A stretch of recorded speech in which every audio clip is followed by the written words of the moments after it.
Good afternoon and happy St. Patrick's Day.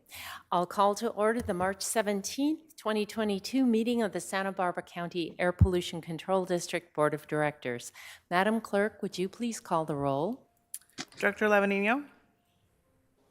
Here. Director Sierra? Here. Director Clark? Here. Director Perotti?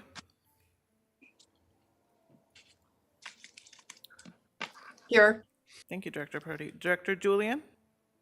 Here. Director Osborne? Director Rouse, Director Patino, Director Infante, Here. Director Williams, Director Hart, Director Nelson, and Chair Hartman. Here. We do have a quorum. Good. And Madam Clerk, will you follow that with our housekeeping information for those who are participating by Zoom? Certainly. Members of the public who wish to address the board today on any matter listed on the agenda or during the public comment period may do so in person at the Board of Supervisors hearing room in Santa Barbara, the Board of Supervisors hearing room in Santa Maria, or remotely via Zoom. To provide public comment in person, please deliver a speaker slip to the board clerk in Santa Barbara, or if participating in Santa Maria, please deliver a speaker slip to the designated APCD staff person on location. If you're participating via desktop, laptop, or smartphone, click on the raised hand button at the bottom of the screen. Or if participating via dial-in telephone, press *9. Thank you. And I note that Director Hart has joined us. Please stand and join us in the pledge. Ready? Begin. I pledge allegiance to the flag of the United States of America and to the republic for which it stands, one nation, under God, indivisible, with liberty and justice for all. So our first item of business is reconsideration of the circumstances of the COVID-19 state of emergency. Madam Clerk, please read the item into the record. Item C, reconsider the circumstances of the COVID-19 state of emergency. C1, reconsider the circumstances of the COVID-19 state of emergency. C2, consider whether state or local officials continue to impose or recommend measures to promote social distancing. C3, find that the legislative body has reconsidered the circumstances of the state of emergency and that state or local officials continue to impose or recommend measures to promote social distancing. And C4, direct staff to continue to notice and hold hearings as remote hearings consistent with Government Code Section 54953E3. And Council Richardson, will you give us some background on this item? Sure. Good afternoon, Chair Hartman and the rest of the directors. So we've heard this item a few times before, and currently the board could still decide to remain remote and make this finding because we remain under a state and local state of emergency, and the public health director and Dr. Ansor continue to recommend social distancing. So, Director Hart, I would move the staff recommendation. is there a second? I'll second that. Director Was Perotti. that Director Perotti? Great. So we have and would you call the roll then, Madam Clerk? Director Lavanino? No, I'm sorry, what was that? that was no. That was a no. Thank you. Director Sierra? Aye. Director Clark? Aye. Director Perotti? Aye. Director Julian? Aye. Director Rouse? Aye. Director Patino? Oh, sorry. Director Infante? Aye. Director Hart? Aye. Director and Chair Hartman. Aye. Motion passes 8-1. All right. The next item of business is the minutes. Need a motion to approve the minutes of February 17th, 2022, and January 20th, 2022. Julian, so move. I'll second it. So we had a motion by Julian and a second by, Infante, I believe. thank you. You're better at discerning voices than I am, Madam Clerk. Is there any discussion of the minutes? Madam Chair, Yes. Slavinino, I missed the meeting, watched it on tape, and read the minutes, so I will be voting yes. Great. Any other discussion? So we have a motion, a second, and Madam Clerk, again, would you call the roll? Director Lavanino? Aye. Director Sierra, Aye. Director Clark, Aye. Director Prody, Aye. Director Julian, Aye. Director Rouse. Aye. I believe Director Patino is online, so Director Patino, we're voting on the minutes.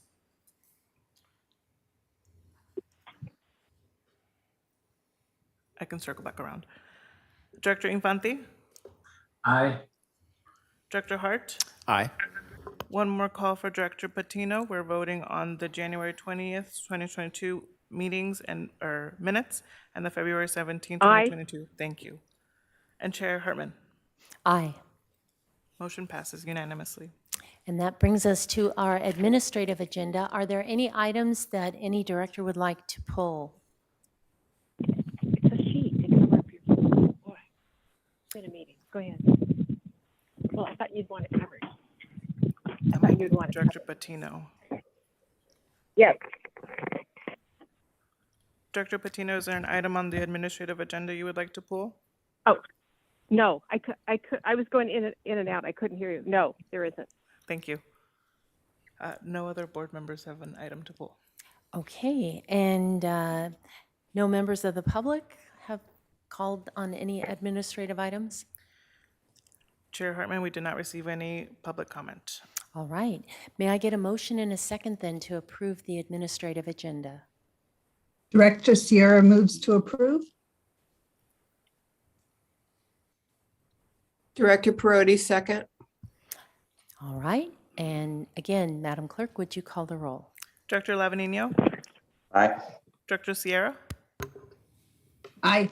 Director Clark, Aye. Director Parodi, Aye. Director Julian, Aye. Director Rouse, Aye. Director Patino, Aye. Director Infante, Aye. Director Hart, Aye. and Chair Hartman. Aye. Motion passes unanimously. The next item is the director's report. Ms. Arlen Janae, will you please give your report to the board? Thank you. Yes, I will. I have a brief report today. I'm excited to report that the Air District was successful in securing one-time federal funds to improve air monitoring in our local communities. Under the American Rescue Plan Act of 2021, $50 million in federal funds were allocated to EPA for enhanced air quality monitoring for communities. Of this, $22.5 million was earmarked for direct awards to air agencies to conduct air monitoring in and near communities with environmental and health outcomes stemming from pollution and the COVID pandemic. The district requested funds through the direct award process, and we were recently notified that we received $75,000 in funding to enhance particulate monitoring in Santa Maria and Carpinteria. We will include this grant fund in our draft budget, which will be presented for next fiscal year and published in early April. So we're excited about that additional funding and the expansion. Congratulations. Yeah, it's great. It's been a struggle, especially in Carpinteria during wildfires. Deploying an EBAM, a portable PM device, is always something we do, or we have been doing recently, but it just is very time consuming, getting staff and working with the city on the location and getting it in place and then up on the website. So having a permanent PM monitor will be a benefit, definitely. All right, and also I wanted to mention that the remaining funds, the $20 million of remaining federal funds that EPA has under this American Rescue Plan Act is going through a competitive grant process, and we are working now on a proposal to submit. It's due, I believe, on the 25th of March, and we're working on submitting that proposal. Actually, we're going to get it in a little bit early, just so we make sure we don't run into any technical snafus in the process. But this will be focused on the Santa Maria Valley, trying to expand a special study in that area to better understand the particulate matter that we've been experiencing historically in that region. On average, over the last 10 years, we tend to exceed the state standard 15 times a year. It's much higher than other areas, and so we'd have a component associated with monitoring and emission speciation, and also a significant component associated with community engagement. So we'll see how lucky we are with this grant. I'm hopeful that it's looked upon fondly. And that concludes my report. Thank you. Any questions or comments about our director's report? No questions on Zoom. Thank you. Turning to our public comment period, do we have any members of the public who would like to address us today? Chair Hartman, we did not receive any public comments. Okay, the next item is H1. Madam Clerk, would you read that into the record, please? Discussion item H1, resolution of appreciation for retiring employee. Adopt a resolution of appreciation to Joe Cordes upon the occasion of his retirement. All right, the next two items on our agenda are definitely very bittersweet for us. It's a representation of over 6 decades of commitment to working for the Air Pollution Control District. We are very fortunate to have 2 key staff in our agency that have committed a significant portion of their professional career here locally in Santa Barbara County. First up is Joel Cordes. He's our principal air monitoring specialist, and Molly's going to present the resolution. Thank you. I'm the Planning Division Manager, Molly Pearson, and I've had the opportunity to, I first met Joel 30 years ago when I was an air quality consultant, and so I have had a lot of time and experience working with Joel. So here I'll read the resolution. Whereas Joel Cordes had an outstanding career at the Santa Barbara County Air Pollution Control District since March of 1992, beginning his career as an air quality specialist reviewing air quality data and eventually taking on lead and supervisorial roles running the district's air monitoring program and information technology functions. And whereas Joel embodies the values and principles of the district, including customer service, commitment to excellence, and dedication to our air quality mission, and whereas Joel's background in mechanical engineering and his patient, methodical approach to generating and maintaining accurate data have been critical to the successful operation of the district's air monitoring program. And whereas Joel was instrumental in developing, implementing, and maintaining the district's data acquisition system that functions to collect, store, and report on ambient air quality throughout Santa Barbara County and continuous emission monitors at stationary sources, and whereas Joel applied his analytical and instrumentation skills to facilitate a transition of air monitoring stations from the analog age to the digital age by networking the stations through the internet, providing remote access to operational information, automating instrument controls, and creating digital record keeping.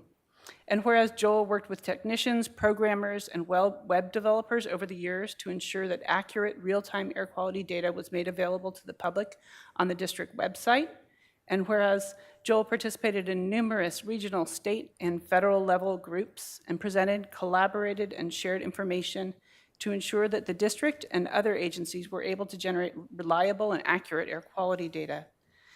Getting there. Whereas Joel participated in an interdivisional effort to acquire and deploy portable air quality monitors, including low-cost sensors, particulate monitors, and a sophisticated multi-pollutant monitor for a variety of purposes, including wildfires, prescribed burns, complaint response, and other air quality events. And whereas during his tenure at the district, Joel enjoyed biking to work and participated in many bike-related events. In retirement, he's looking forward to biking, hiking, woodworking, home improvement projects, gardening, visiting with family, and road trips. Now, therefore, it is hereby resolved that the Air Pollution Control District Board of Directors expresses its great appreciation to Joel Cordes for his 30 years of service and recognizes his contribution to improving the air quality of Santa Barbara County and sincerely wishes him well in his retirement and future endeavors. Passed and adopted by unanimous vote of the district's Board of Directors. That's your choice today. Yes. And I'd also, thanks, Joel, for all your time, and hopefully Joel's online here. He is. And he can see me. This is also a token of our appreciation is the district's logo watch that he'll be given next time we see him. So Joel, I don't know if you're around, if he's there. Wonderful. So would he like to say a few, Oh, yes. please? Yes. 30 years, let's hear your reflections. Chair Hartman, members of the board, thank you for this resolution. I guess I worked 30 years for that, so it's a good time. I've enjoyed my time at the APCD and I appreciate the support of this board. My job has always been on the side of measuring air quality and charting our progress in cleaning the air. So just looking back, when I started at the district 30 years ago, there was over 120 employees and we exceeded the ozone standard about 100 days of the year. And now we have about 1/3 of the number of employees and we exceed the ozone standard maybe one day a year. And we're on the verge of attaining the ozone standard, the state ozone standard. So there's still work ahead, but I say this is showing great progress of this agency. So I just want to thank everyone and I wish everyone good luck in the future. Thank you, Joe. Yes, and enjoy the hiking and biking and gardening. It sounds like a lot of fun. It will be a change. Thank you. Would any other directors have any remarks? Director Hart.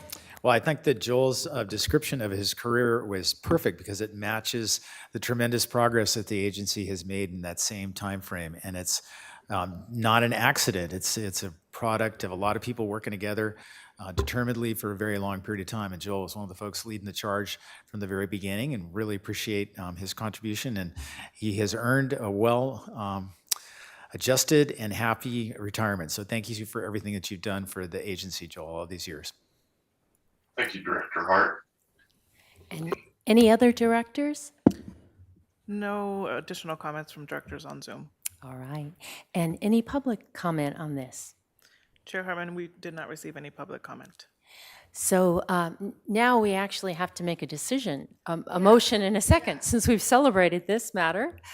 May I have a motion and a second, please? I'll move approval of the resolution, and I guess the acceptance of Mr. Cortes's retirement. We don't want to revoke it. And I will second.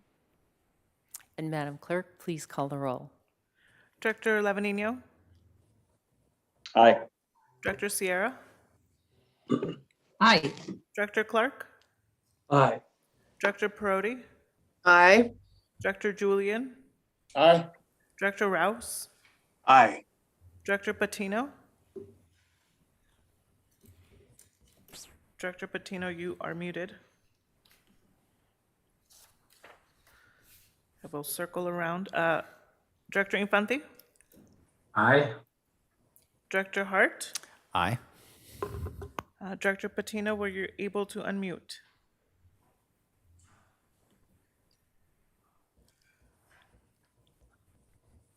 It does not look like she's able to unmute. So Chair Hartman, Aye. motion passes unanimously. Our best wishes go with you. Thank you again. 30 years. It's pretty amazing. Thank you. Madam Clerk, would you read H2 into the record, please? Discussion item H2, resolution of appreciation for retiring employee. Adopt a resolution of appreciation to Juliet Fernandez upon the occasion of her retirement. The second resolution goes to Juliet Fernandez, office technician, who will be retiring after 31 years of service. And she actually worked, I believe, 4.5 years prior to that for the county of Santa Barbara. So a lot of commitment to this county.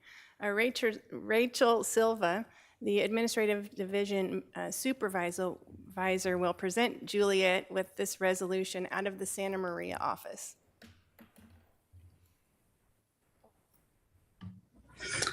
Good afternoon, Chair, members of the board. I've had the pleasure of working with Juliet for the past 4.5 years. Over that period, she's been great to work with and always willing to lend a helping hand. Juliet is a true definition of a team player. Her replacement has big shoes to fill. Resolution. Whereas Juliet Fernandez has had an outstanding career at the Santa Barbara County Air Pollution Control District since August 1990, beginning her career as an account clerk too, Juliet lateraled to an office technician in January 2012. And whereas Juliet came to the district after serving almost 4 years with the County of Santa Barbara making that a combined 35 and a half years of service for this region. Whereas Juliet embodies the values and principles of the district, including customer service, commitment to excellence, and dedication to our air quality mission. And whereas Juliet worked tirelessly to ensure that all accounting documents were handled timely and any administrative documents were handled with care. And whereas the entire agency relied on Juliet for numerous internal projects over her time with the district to assist in streamlining processes or find where something might have been missed, she provides excellent customer service, not only to district staff, but the public and regulated community. And whereas Juliet's innate ability to organize and develop structure led her to lead administrative processes and help design and implement the new paperless processes the district recently implemented. And whereas Juliet has performed multiple school notice mailouts for the district, which can include hundreds of letters being mailed to the public for a specific permit requirement. And whereas Juliet has logged thousands of annual reports over her tenure, and whereas all of Juliet's administrative efforts contributed to the district's effort to reach attainment of the state ozone standard. And whereas Juliet is looking forward to traveling with her husband, who is also retired, attending more get-togethers with family and friends, getting caught up on her to-do list, and enjoying time with her chocolate lab, Kona. Now, therefore, it is hereby resolved that the Air Pollution Control District Board of Directors expresses its great appreciation to Juliet Fernandez for her 31 and a half years of service and recognizes her contribution to improving the air quality of Santa Barbara County and sincerely wishes her well in her retirement and future endeavors. Unfortunately, Juliet is not on Zoom. 35 years of public service to this county. That's really a stellar achievement.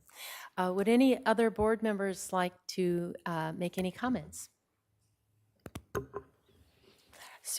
Director Hart. Well, Juliet will really be missed. She's one of the rocks of the agency and has just always been there whenever asked. And it is astonishing to think about the institutional memory between Juliet and Joel. And today, as our executive director mentioned, more than 60 years of history with the district. So it's kind of a bittersweet moment to recognize the contributions Juliet and Joel have made to the agency, but it's also going to be wonderful for them to be able to spend more time with their family doing their passion work. And I know we'll be seeing them around the community all the time. Any comments from other directors, Madam Clerk? Does not look like there are additional comments from board members on Zoom. And do we have any public comment? We received no public comment. And may I have a motion? Move approval. And I second. And Madam Clerk, would you call the roll? Director Lavanino? Aye. Director Sierra? Aye. Director Clark? Aye. Director Perotti? Aye. Director Julian? Aye. Director Rouse? Aye. Director Patino? Director Patino, you're still muted. I'll circle back around. Director Infante? Aye. Director Hart? Aye. One last call for Director Patino. Are you able to unmute?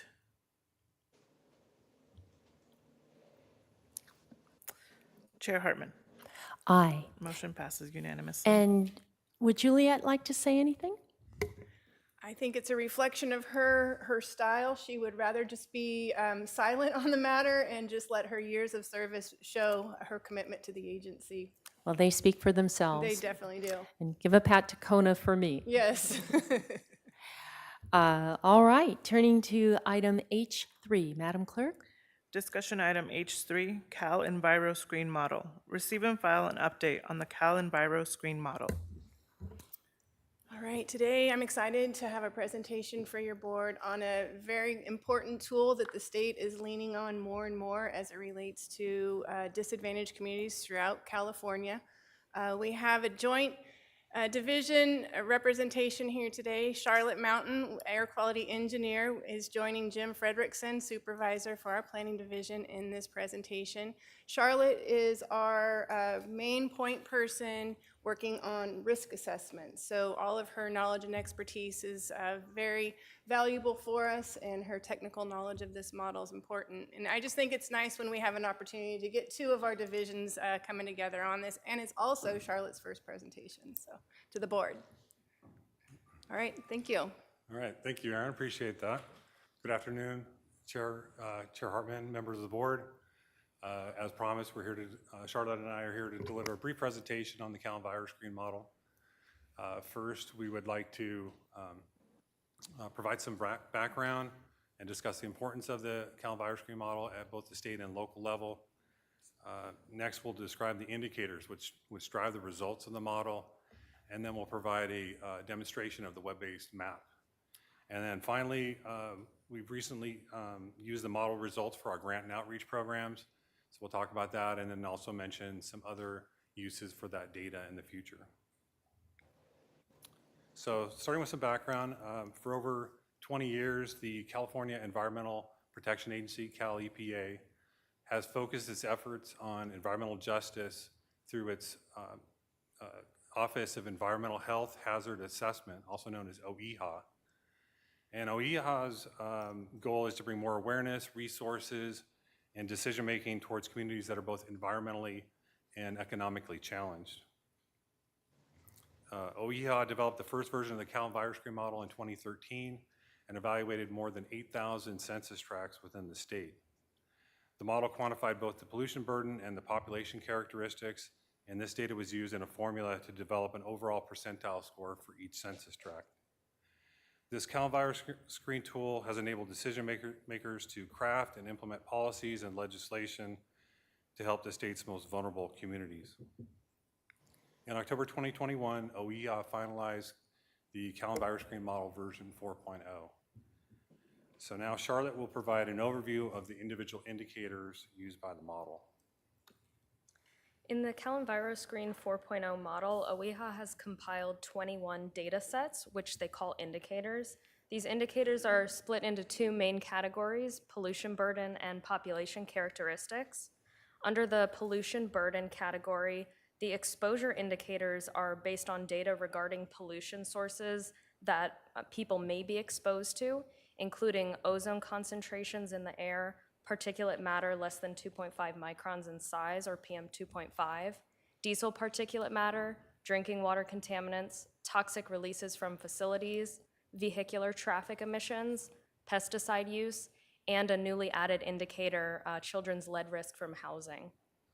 The environmental effects indicators describe conditions that contribute to actual or just perceived environmental degradation, but do not necessarily lead to pollution exposures in communities. This includes solid waste sites, cleanup sites, hazardous waste generators, groundwater threats, and impaired water bodies.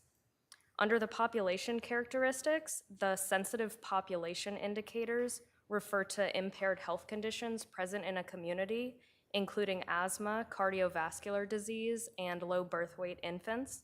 Exposure to pollution may be a contributor to the prevalence of these health conditions, and most sensitive populations are also more susceptible to the effects of pollution. Lastly, the socioeconomic factors presented in the model, which are low educational attainment, housing burden households, linguistic isolation, poverty, and unemployment, all have been shown to result in increased vulnerability to pollution. As Jim mentioned, the total percentile score in Cal Enviro Screen is a combination of all of these indicators, which means that some of the census tracts in the state that score higher may have a higher pollution burden score than their population characteristic score, or vice versa. So now Jim is going to talk more about the scores in Santa Barbara County. Overall, Santa Barbara County has scored very well in the Cal Enviro Screen version 4.0, as you can tell by the green and yellow census tracts. However, the model has identified two new disadvantaged communities, the Guadalupe Casmelia census tract and the Old Town Goleta census tract. A disadvantaged community is defined as a census tract with a Cal Enviro Screen score that is in the 75th or higher percentile in comparison with other census tracts in the state. In a related but separate process outside of the CalVirus screen model, last year Cal EPA proposed that tribal areas in California be designated as disadvantaged communities. Currently, this includes the 144-acre San Ynez Band of Chumash Indian Reservation. Charlotte will now provide a demonstration of the web-based map and discuss results from the Guadalupe and Goleta disadvantaged communities in more detail. All right, so we're going to go over to the actual tool in Google Chrome. Here is what the map looks like when you pull it up online. Of course, at first it shows the entire state, and like you saw in the last slide, the legend on the left shows the color mapping for the different scores. Higher scores, which means basically worse pollution or population characteristics, are shown in the reds and darker oranges, and lower scores are shown in yellow and green. As you can see, there's a wide variation throughout the state, and if we look at Santa Barbara County, as Jim said, overall it's mostly yellow and green, so it's looking pretty good. But I will zoom in and look at first that Guadalupe-Casmalia census tract, which is the highest scoring tract in our entire county. In the web-based tool, if you click on a census tract, this little pop-up window will appear, and it shows the census tract number, the population of that tract, a little description of what the percentiles mean for each indicator. And then in this first box, there are overall percentile scores for the total CalVirus screen score, which is 81 for this tract. It also splits that up into both the pollution burden and population characteristics, which is helpful in understanding which of those is driving the higher score for that census tract. So for this tract, the pollution burden percentile is only 68 compared to a population characteristics score of 81.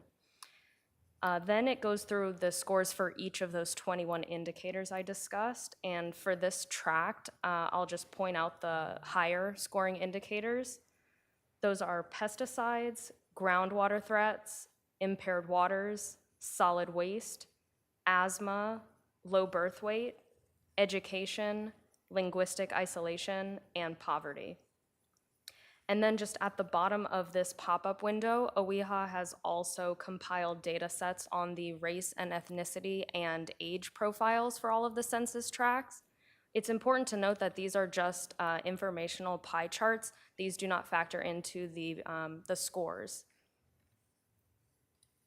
While we're over here, I'll also just point out, as you can see, Santa Maria has some orange and darker census tracts that are near that 75% percentile cutoff, but none of these are above the 75 percentile score. So Guadalupe is the only disadvantaged community in this area of the county. Then I'll go down to the Old Town Goleta census tract. Click on that. It shows that the total percentile for this tract is 77. So again, that's just above the 75 cutoff. Conversely to the Guadalupe census tract, the pollution burden score is much higher than the population characteristics score. As you can see, the pollution burden is 85 and the population characteristics score is 62. And again, I'll just quickly run through the indicators that are driving those higher scores. We have pesticides, groundwater threats, hazardous waste, impaired waters, low birth weight, and unemployment. And then again, just like Santa Maria, in the city of Santa Barbara, there are some darker census tracts that are below the 75th percentile, but are getting close to that number. So now I will go back to the PowerPoint for Jim to talk about the uses of CalVirus screen in our county. So we launched our 2021 Clean Air Grants program last fall. We're currently in the process of implementing several $1 million worth of grant funds toward off-road, on-road, marine, and infrastructure projects. There's some pictures there on the left that demonstrate that. We use CalVirus screen versions 4.0 scores during the ranking process and prioritize projects and locations with higher scores. In September 2021, the district launched a Clean Air Rooms pilot program for the disadvantaged census tract that includes Guadalupe and Casmalia residents. We use multilingual outreach and distributed approximately 800 HEPA air purifiers in coordination with many partners in Guadalupe, along with Chair Hartman's support, as shown on the right. In the future, Cal EnviroScreen version 4.0 data may be used to inform state funding decisions for our region, also factor into district studies, multilingual community outreach, and community engagement efforts such as deployment locations of low-cost sensors, which is shown also on the right. The district also plans to use the Cal EnviroScreen version 4.0 scores into our 2022 Clean Air Grants program, which will launch this coming fall. And this concludes our presentation. Here's our contact information, and we're available to respond to your questions. Thank you. Thank you. Do any board members have questions? Yeah, this is Julian Ersten from Guadalupe. This is very important information for our community. And our council and the citizens in Guadalupe need to hear this more specifically in terms of what's happening and the impacts and what we need to do forward. And I would appreciate this same presentation made before the community and the city council so that we can basically hold hands with efforts to actually reduce this problem and get into the green. Director Julian, I would be more than happy to come up there with my team and provide this presentation focusing specifically on your community. Okay, I appreciate that. What we'll do is I'll communicate with you to schedule a meeting, and we also want to appreciate the air purifiers that were recently distributed in Guadalupe, and I know you know that there's more than that needs to happen. So I'll connect with you so that we can gather a grouping of individuals to include Mixteco and Spanish-speaking here in Guadalupe. So thank you. Sounds perfect. Thank you. Director Perotti has her hand up. Yes, thank you. I'm going to piggyback on what Director Julian just said. Being the mayor of Goleta, I'm quite concerned. It's certainly information that I didn't realize that there was a concern, and I too would like to schedule something, and maybe we could even have a meeting somehow in Old Town. I'm not sure how we could do that, but I think information to our council and to the community is very much needed, and whatever we can do to help with this situation, I would support. And I'll extend the offer, excuse me, Director Perotti, to work closely with you and your staff as far as organizing a meeting. If we could have it in Old Town, I think that would be ideal. And once again, leaning strongly on my team to bring that participation to your community and your council. So we'll follow up with you. No additional comments from board members on Zoom. Okay, I had a couple of questions. So is this based on the 2020 census? I don't have that information readily available. There is a report that goes into detail on how all of the indicator scores were developed.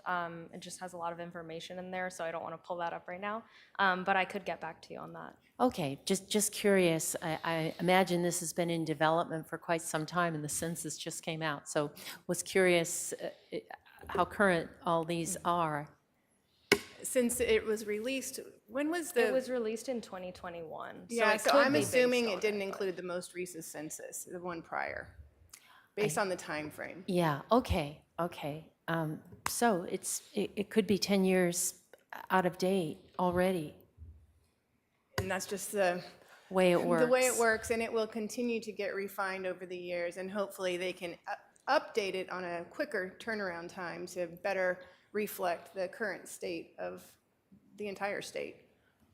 So this is used not just for APCD, it's used across environmental agencies at the state to target resources.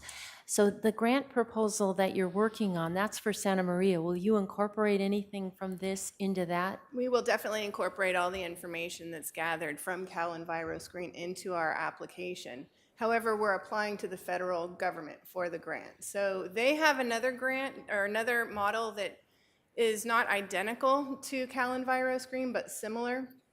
And obviously, as you have all these different models, no one model looks the same, but will reflect the information that we believe best reflects our local community, which is the CalEnviro screen, and reference that in our grant submittal.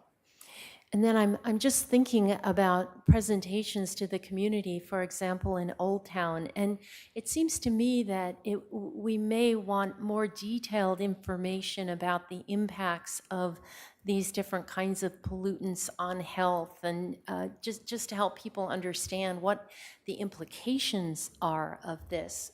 That's a good point. And we could even perhaps reach out to public health to participate in that with us. We've been meeting with public health now that they have a little bit more time on their hands. We actually held a meeting just last week on wildfire preparation.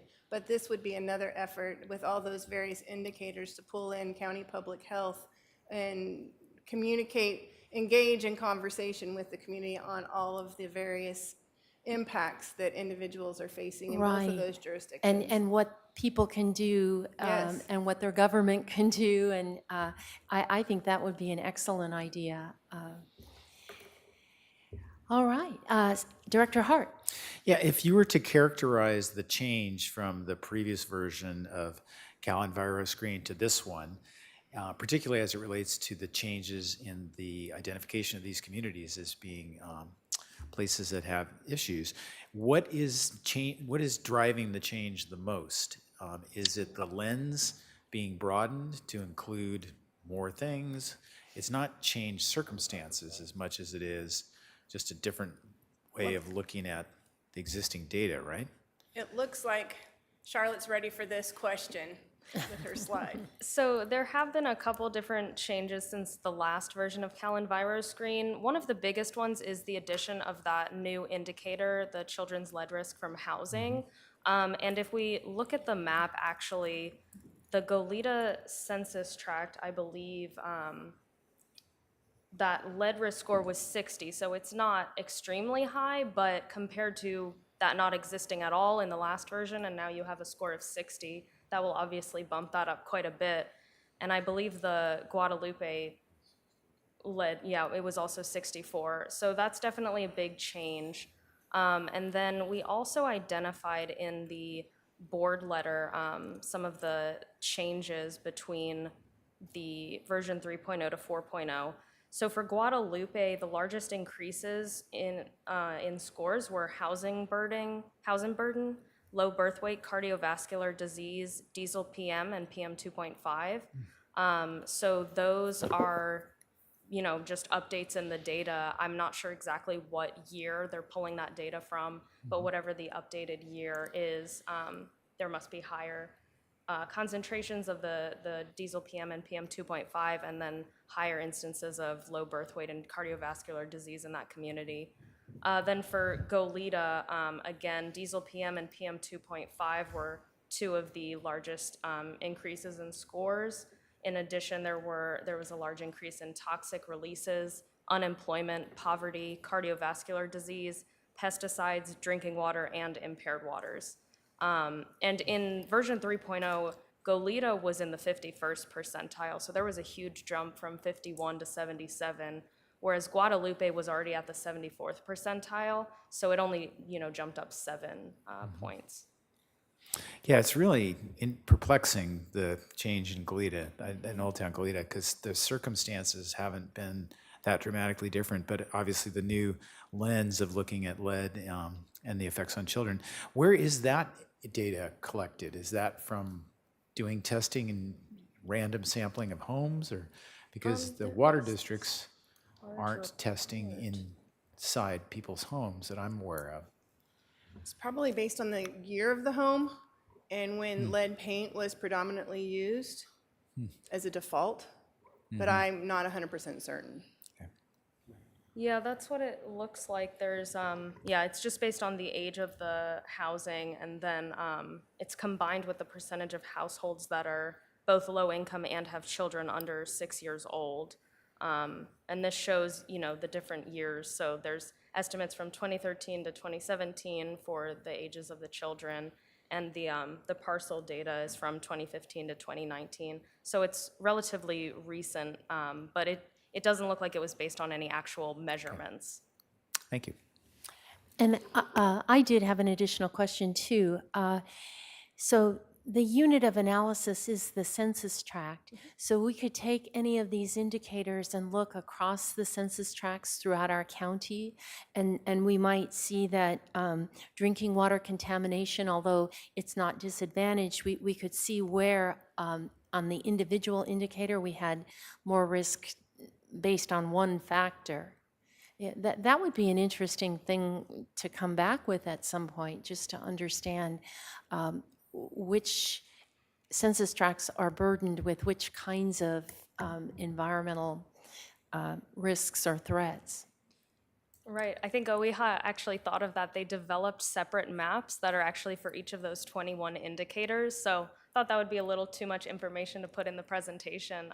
But if anyone's interested, there are 21 different maps for the whole state, and it shows just that data on the census tract level, just like the main map. So the maps we would see are for the whole state, but we'd zoom in on our county and then we could compare. Mhm. Well, fascinating and very complex. And I think your first presentation went extremely well, and I learned a lot. Thank you. Did we have any other directors? Director Julian has an additional comment. Please. Yes, the information that was sent out, the PowerPoint differs from what you have presented, and I'd like to see those specifics that you are sharing with us today. We can follow up with the more specific information. I think that should be the basis when we go commute to the city of Yeah. Guadalupe to do a deeper dive into all the information, and the same for the city of Goleta to provide all the information on the drivers, where the information's being pulled from, and obviously what we can do to protect public health in those areas. Yeah, the sooner the better that our staff get that. We'd like that so that we can dissect what's happening. So thank you. Okay, great. Do we have any public comment on this matter? Chair Hartman, we did not receive any public comment. Okay, and this is just to receive and file, so there's no vote necessary. So turning to item H4, Madam Clerk. Discussion item H4, California Air Pollution Control Officers Association presentation. Receive and file a presentation from the California Air Pollution Control Officers Association. All right, this one we had on our agenda in January, and we're very happy to bring it back today. Tung Lee, the Executive Director for the California Air Pollution Control Officers Association, is online and ready to provide his presentation. And Tung, we have staff here who are ready to advance your slides as you walk through. All right, great. Thank you, Erin. That sounds great. So good afternoon, Chair Hartman and board members. As Erin mentioned, I apologize for catching the flu back in January, but I am very glad that I've had this opportunity to come back and tell you a little bit about what the association does and some of our priorities moving forward for this year. So the association was formed in 1975. We're looking at entering our 47th year as an association. The members include all 35 air districts in the state of California. We have a board of directors that includes 13 air pollution control officers from around the state. The board will rotate in and out depending on the makeup of the air pollution control officers and representation across the state to make sure that all of the air districts' viewpoints and needs are serviced by the association. The staff includes myself, the executive director. I also have 2 air quality specialists, an air quality technician, and a legislative advocate that we work with who is under contract. Just a little bit about myself. I started my career in the San Joaquin Valley Air District back in 1999. I spent 10 years there working through several different roles before I went to the California Air Resources Board, where I spent another 10 years working as a manager on various stationary source issues, energy-related issues, before I took the helm here at CAPCOA. Can you get the next slide, please? So CAPCOA provides a forum through our 14 committees that cover a broad range of air quality related issues. Some of our committees include the engineering managers, the enforcement planning managers, the sort of a full scope, all the different issues that the air districts work through. And if you name it, we probably have a committee to cover it with 14, and we're looking to add more just because the role of the air districts are expanding. And so we need to continue to those needs, looking at some federal considering talk about the federal exchange administration. We also hold monthly board meetings where the 13 board of directors and also, as you know, this year, Aaron is serving as the association's president, where we'll have board meetings and we'll talk about, evolving issues and priority issues, where we'll talk about next steps and, different approaches that we might take to make sure that we are responsive to those evolving issues. We also hold twice annual membership meetings where we'll invite all 35 air districts to join us to talk about, some of the issues that the membership might have. And that allows us a more broad scope opportunity to look at and consider some of the issues that, might affect all of the districts on a statewide basis. My office is always open, and I always invite my members to give me a call if there are issues that we need to address between membership meetings. But that is, I mentioned that as another forum that we have communications with the air districts through. These forums, allow the districts to share their experiences and their expertise with each other. It facilitates effective air quality management through these communications that we have, which ultimately results in a better ability to protect public health across the state. And then also the association provides training for air district staff. The most recent training provided was for the Prescribed Fire Program, where we're working through a state grant to implement prescribed fire as a mitigation tool against the wildfire risk that we're seeing here in the state. And as a large part of that, we provide training for air district staff in the use of prescribed fire, how communications are provided for the public who may have concerns about wildfire risk. And we also monitor smoke impacts to make sure that prescribed fire isn't having an adverse impact on communities that are nearby. Next slide, please. One key area of activity that the association provides for the air districts is legislative advocacy. We will track bills that may have an impact on air districts' ability to regulate their sources, whether it is to improve the air district's ability to do that, or in some cases we'll encounter bills that would limit an air district's ability to do that.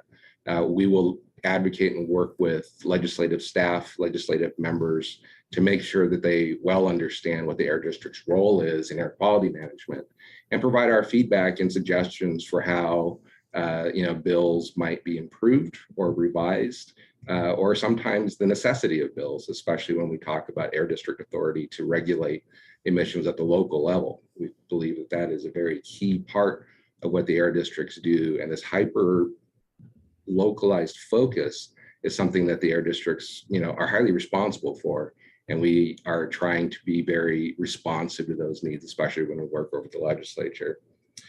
Some of the key bills that we've worked on in the past that you may be aware of are the PSPS bills, or public safety power shutoff bills. This is especially active last year, where bills were passed to try to ideally keep the lights on and keep the electricity and the power going, but limited the air district's bill, all keeping the stable. And so we worked with the legislature to make sure that the air district's ability to regulate things like backup generator fire equipment and work to both keep the lights on and public health at the same time. Some of the other things that Santa Barbara County Air District may be mostly very familiar with is a few years ago, there was a wine bill that was making its way through the legislature that would have restricted the district's ability to regulate emissions from wine storage tanks. CAPCOA, worked with the legislature to make sure that the air districts, including Santa Barbara counties, again, and regulate. Mr. Lee, you're coming in and Yes. out. We're not hearing every word. We're hearing about every fourth word. Oh, no. Let me see if I can go off, and that might help the bandwidth here. All right. How does that sound? Is that Much any better, much better. All right. Excellent. All right. So I'm please let me know if we're working difficulty. I may be able to move in the office here. I'm hopefully in the ideal place for our Wi-Fi, but it seems like it might be spotty today. So let's see. Did you need me to repeat anything on this slide, or are we okay to move on to the next? Do any directors have any questions? I think it's okay to move on. All right, sounds great. All right, so as you know, the air districts play a role, we have a shared responsibility with our federal and state partners in air quality management in the state of California. And so, the districts, as you know, are the implementers of regulations, statutes that underlie those regulations. The air districts are the boots on the ground. We are the ones that work very closely with stakeholders. We're the ones that work very closely with the communities that we protect. And so, all of the policymaking and all of the regulatory work that happens at the federal and state level ultimately filters down to the air districts, and we are the ones responsible for implementing and enforcing those requirements. And that takes a very special skill set, and that takes a lot of time and resources and funding for us to be able to do that. CAPCOA, where we play a role here, is we work with the federal and the state agencies collectively.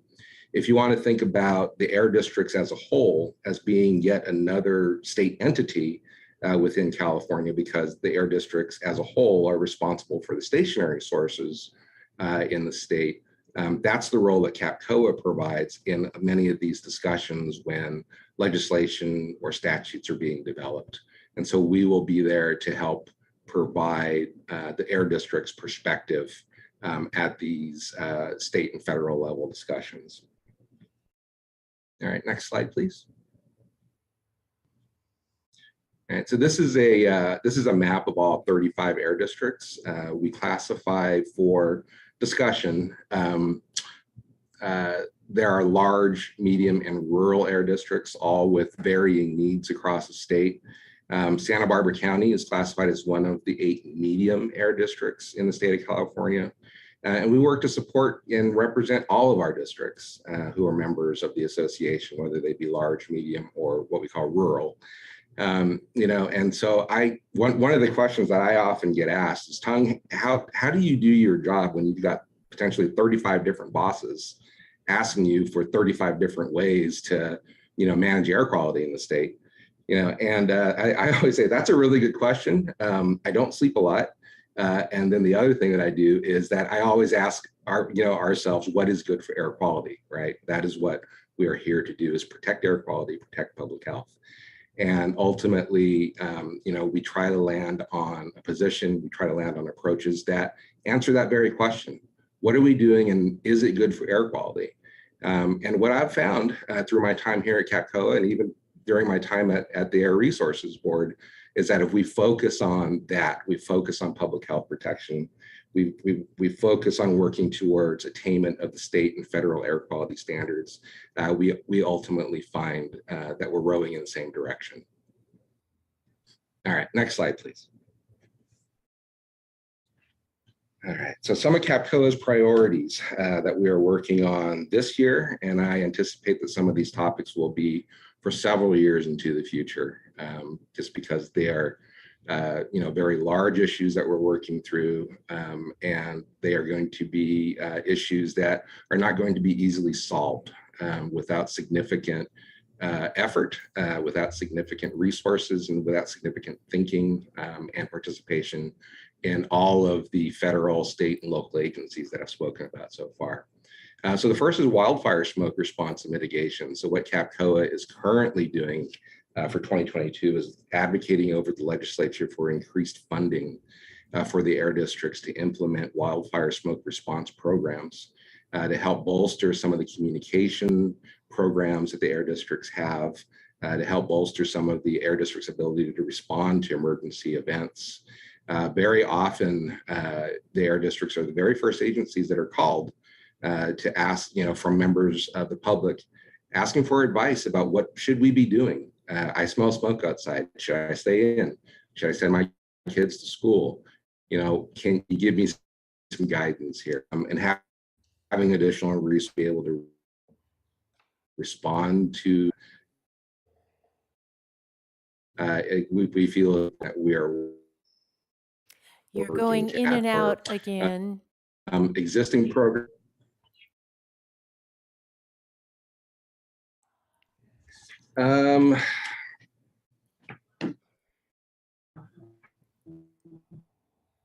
Chair Hart, might be a problem at your end because I'm hearing things clearly. We've heard that participants that are on Zoom can hear him clearly. Oh, so and it's we're just, cutting out. I see. to Oh, them. it's, So I see. It's us. It's not Mr. Lee. Uh-oh. All right. Well, let me try. We have remote participation, and our directors who are participating on Zoom can hear you just fine, and they think it's us that where the technical glitch is. So I guess you can just keep going. I did reach out to IT, and they said that that's up to internet speed, and there's not much they can do to control it. Okay. We're working on broadband, but that was the previous meeting. All right. Yeah. So yeah, I mean, honestly, the folks online, I can hear fine on this end too. It's the folks I think in the room. Your audio is actually cutting in and out on my computer as well. But I'll go ahead and forge ahead. And certainly if y'all miss something, please feel free to ask me a follow-up question, and I'd be happy to go back to any of the topics that I'm covering here. And so just to finish off this slide, one of the things that we're continuing to implement is the prescribed fire program in the state. These were grants that were provided by through the Air Resources Board for air districts to provide monitoring and training, for prescribed fire events. Because the state has, realized that prescribed fire is a mitigation tool that could and should be used across the state to help head off the impacts of wildfire. 2 million acres of California, 5 million acres last year, and that number is continuing to be tallied. So those are not final numbers yet, but obviously historic amounts of wildfire being experienced in the state. And CAL FIRE and natural resources don't anticipate that those numbers will be relieved anytime soon. So certainly the air districts have a role here to help communicate and to help continue providing prescribed fire as a mitigation tool to head off those impacts. Next slide, please. Another area that CAPCOA is working actively in is making sure that California's electricity grid is stable, and that we are working with the energy agencies to identify gaps in need. You may recall last year, Governor Newsom issued 2 proclamations that suspended air district regulations regarding diesel backup generators, allowing those to be used to bolster the state's energy grid. That was that it's very important, again, to keep the lights on to make sure that electricity and the grid remain stable, because having the grid go down has much more dire consequences compared to air quality. However, there are ways that we believe that we can keep the electricity grid stable, keep the power flowing, and try to minimize the amount of public health impacts from using equipment like backup generators. And so we are engaged in communication with the Energy Commission and the California Public Utilities Commission, as well as the Air Resources Board, to look at 2022 and what are some of the things that we could do to head off and make sure that if there are any extreme heat events coming this summer, that we are prepared for them. The Energy Commission has preliminarily identified 2,000 megawatts shortage statewide this coming summer, and that is going to be a significant amount of energy to fill in. So we are going to be participating with them at the table to try to identify options to address that need. Over the next 7 to 10 years, the energy agencies are anticipating between 4,000 to 5,000 megawatts of additional generation will need to be sited in the state in order to keep up with demand. And certainly we will be at the table to have those discussions with them as well. Next slide, please. So as you know, the air districts regulate stationary sources of emissions in the state of California, and the Air Resources Board has a primary responsibility to regulate mobile source emissions. That being said, we still partner very closely with our state colleagues to implement incentive programs to make sure that we're trying to get those emission reductions down as quickly as possible. And so the various programs the state runs, they will consult with the air districts. The air districts do also have a role in providing those incentive programs to affected sources and to our stakeholders, primarily through the Moyer program. And that is something that we are going to continue to be advocating for moving forward. So next slide, please. And so here we are, just the Moyer program. So $250 million is provided in last year's budget for the Carl Moyer program. Now we're looking at similar funding moving forward for future years. CAPCOA is advocating for the Carl Moyer program to be reauthorized. The program is set to sunset in 2024. And so we are working with the legislature right now to make sure that the program is reauthorized and that it doesn't sunset in 2024, and we're trying to extend the date on that. This program has been very important in providing incentive funding to reduce emissions from heavy duty vehicles, medium duty vehicles, off-road equipment, sort of you name it. If it's not a stationary source, the Carl Moyer program has a role in helping to reduce emissions there. All right, next slide, please. Another area that we are continuing to advocate for is increased funding to the farmer program. The farmer program provides incentives to reduce older agricultural equipment. This is a significant amount of particulate matter and ozone emissions, particularly in areas of the state that have a very large agricultural population where their economy is largely ag-based. But there are other parts of the state, that certainly feel those effects too. And so increasing farmer funding, especially in light of the state's $31 billion budget surplus, is something that we're going to be continuing to work on. Next slide, please.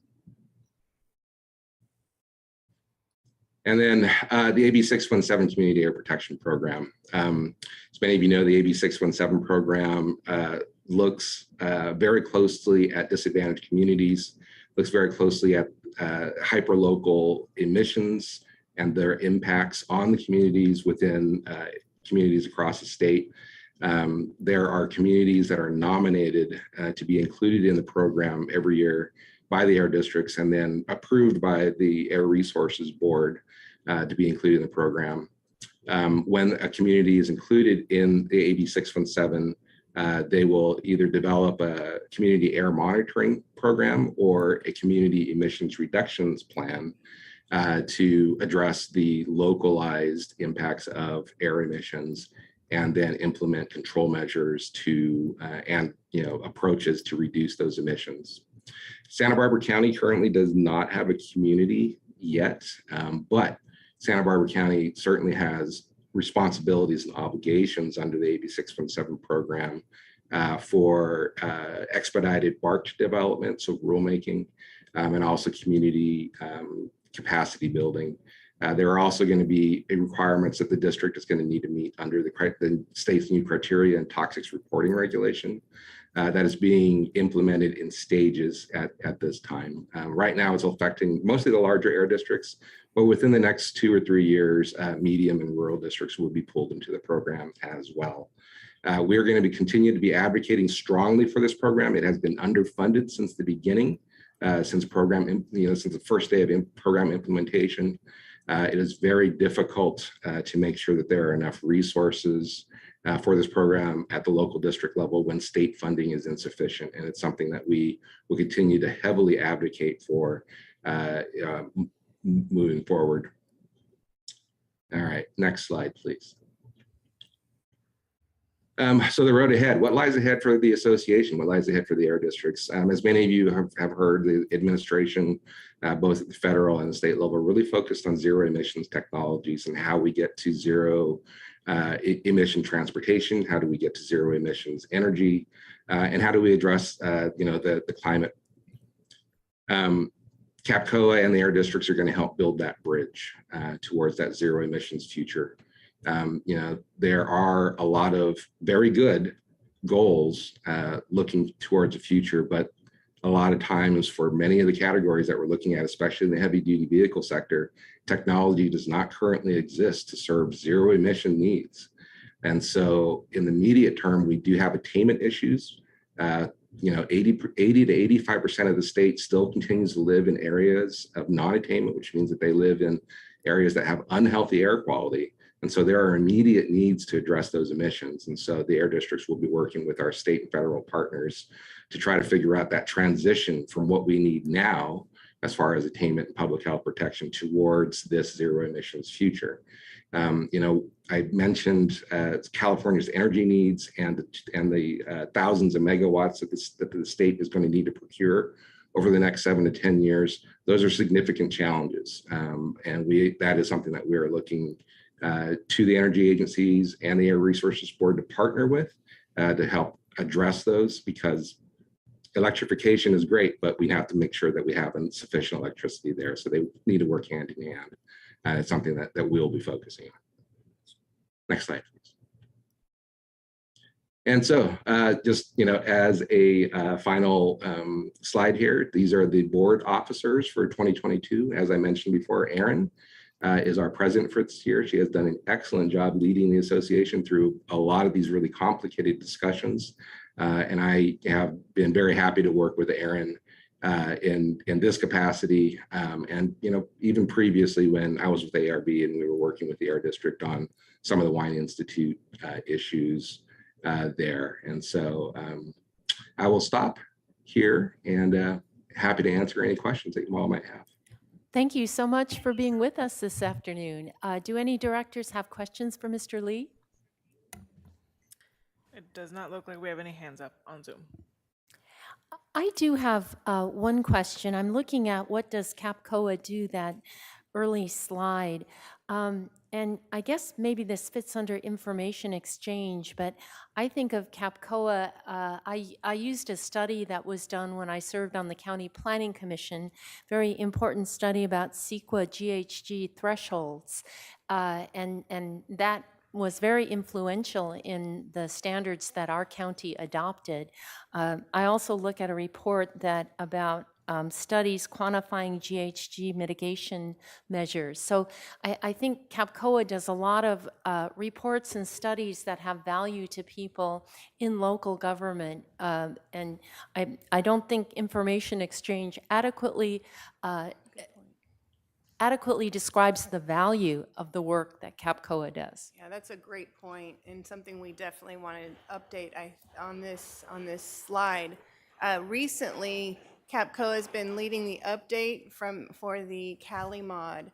It's the tool that quantifies land use impacts and air quality. And along with that, not only was it criteria pollutants, it was also greenhouse gas emissions, and there was a section devoted to mitigation measures and updating the mitigation measures. So there's a lot of resources that CAPCOA has historically been able to provide, and will continue to provide. How big is the staff? Who does this Tongue work? works on a shoestring of staff. I mean, they're power staff for sure. But Tongue, what is it? Do you have 3 staff plus yourself?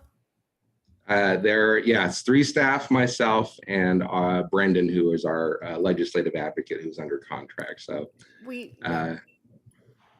rely a lot on Air District staff to contribute to those efforts, and then CAPCOA staff to keep us on track and keep us herding. You know, they're herding cats constantly. And how are you enjoying being chair? I really enjoy being chair. I didn't appreciate how difficult it was going to be until it started. You know, I became in this position. It's very nuanced. We have 35 air districts that have 35 different perspectives, even though they may be rural or medium or large.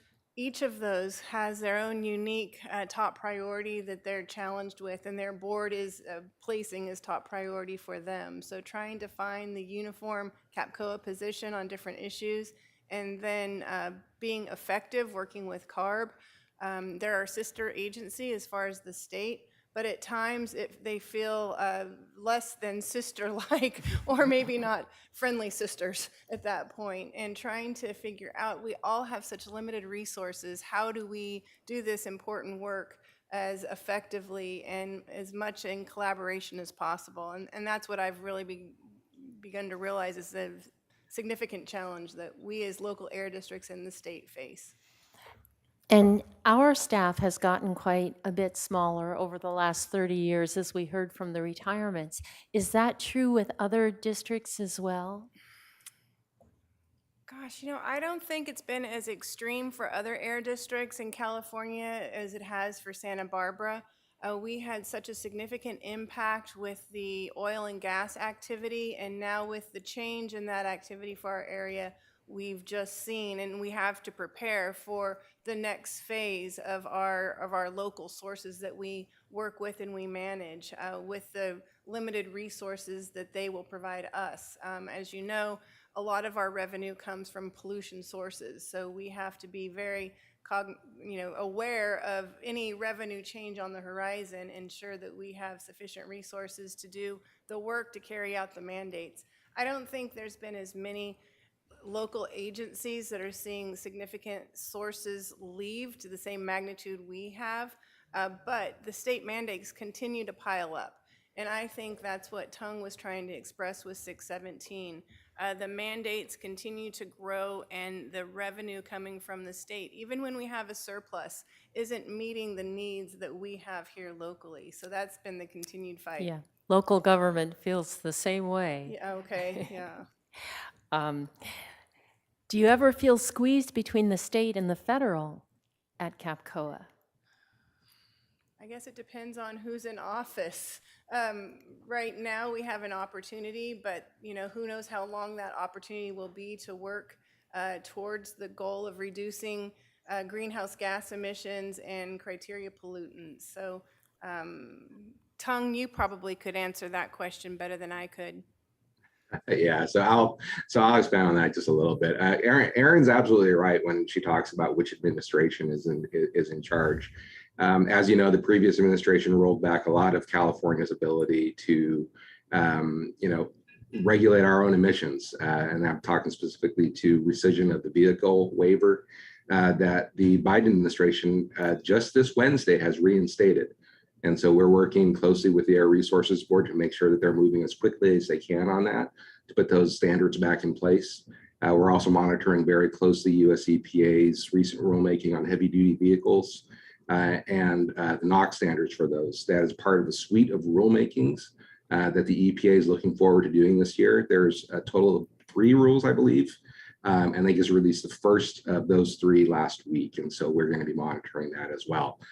Really, again, trying to move as expediently as we can to help support the federal government in implementing these standards, moving as expediently as we can to help support the Air Resources Board to implement these vehicle standards as well.